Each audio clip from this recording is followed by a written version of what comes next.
കേന്ദ്ര സംസ്ഥാന സർക്കാരുകളെ പ്രശംസിച്ചെഴുതിയ ലേഖനത്തിൽ നിലപാടിലുറച്ച ശശി തരൂർ MP. സ്റ്റാർട്ടപ്പുകളെ കുറിച്ചാണ് ലേഖനത്തിൽ പറഞ്ഞത്. വികസനത്തിന് രാഷ്ട്രീയമില്ലെന്ന് വ്യക്തമാക്കിയ തരൂർ തിരുത്താൻ തെറ്റിക്കാണിച്ചു തരുന്നുവെന്നും പറഞ്ഞു. അതേസമയം UDF സർക്കാരാണ് സംസ്ഥാനത്ത് വ്യവസായ വികസനം കൊണ്ടുവന്നതെന്നായിരുന്നു തരൂരിനുള്ള മുസ്ലിം ലീഗിന്റെ മറുപടി. വ്യക്തിപരമായ കാര്യങ്ങൾ പറയാൻ തരൂർ കോൺഗ്രസ് പ്രവർത്തക സമിതി അംഗത്വം ഒഴിയണമെന്നും UDF കൺവീനർ MM ഹസൻ പറഞ്ഞു.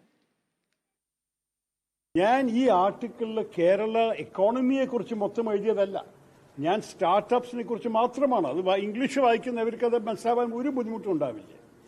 കേരളത്തിന്റെ എക്കോണമിയെക്കുറിച്ച് പല കുറ്റങ്ങളുണ്ട്, പല കുറവുകളുണ്ട്, പല കാര്യത്തിൽ നന്നാക്കാൻ ആവശ്യമുണ്ട്. ഞാൻ പറഞ്ഞു നടക്കുന്ന ഒരാളാണ്.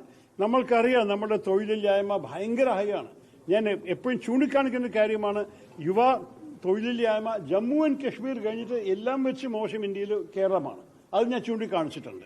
എഴുതിയതിൽ ഒരു തെറ്റുണ്ടെങ്കിൽ ആ തെറ്റ് ആദ്യം കാണിച്ചു തരട്ടെ. ലേഖനത്തിലെ വികസനത്തിന്റെ രാഷ്ട്രീയത്തിൽ ഉറച്ചു നിൽക്കുന്നു എന്ന് വ്യക്തമാക്കിയതോടെ ശശി തരൂർ നിലപാടിൽ നിന്നും പിന്നോട്ടില്ല എന്ന് വ്യക്തമാണ്. സ്റ്റാർട്ടപ്പുകളെ കുറിച്ച് മാത്രമാണ് പറയുന്നത്.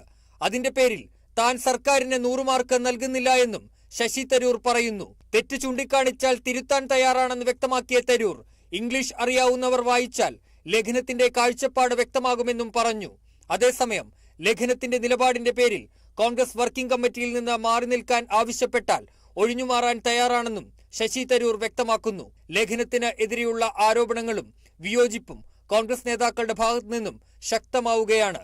ശശി തരൂർ MP പറഞ്ഞത് അടിസ്ഥാനരഹിതമാണെന്നാണ് UDF കൺവീനർ MM ഹസൻ പറയുന്നത്.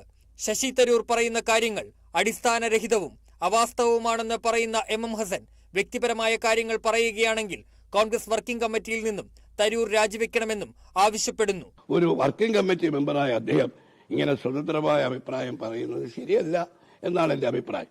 ഇനി അങ്ങനെ സ്വതന്ത്രമായ അഭിപ്രായം പറയണം എന്ന് അദ്ദേഹത്തിന് ആഗ്രഹമുണ്ടെങ്കിൽ അദ്ദേഹം മിനിമം ചെയ്യേണ്ട ഒരു കാര്യം ആ അത്യുന്നത സമിതിയിൽ നിന്ന് ഒഴിഞ്ഞു നിന്നിട്ട് വേണം ഇത്തരം സ്വതന്ത്രമായ അഭിപ്രായങ്ങൾ പറയാൻ.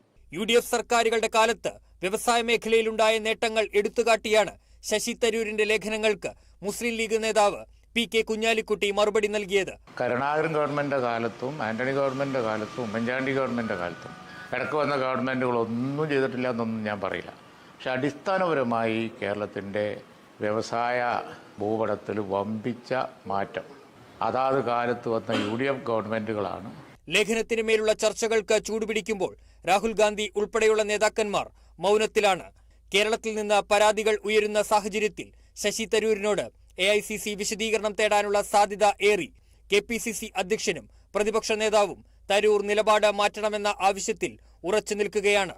Kerala vision news, Thiruvananthapuram.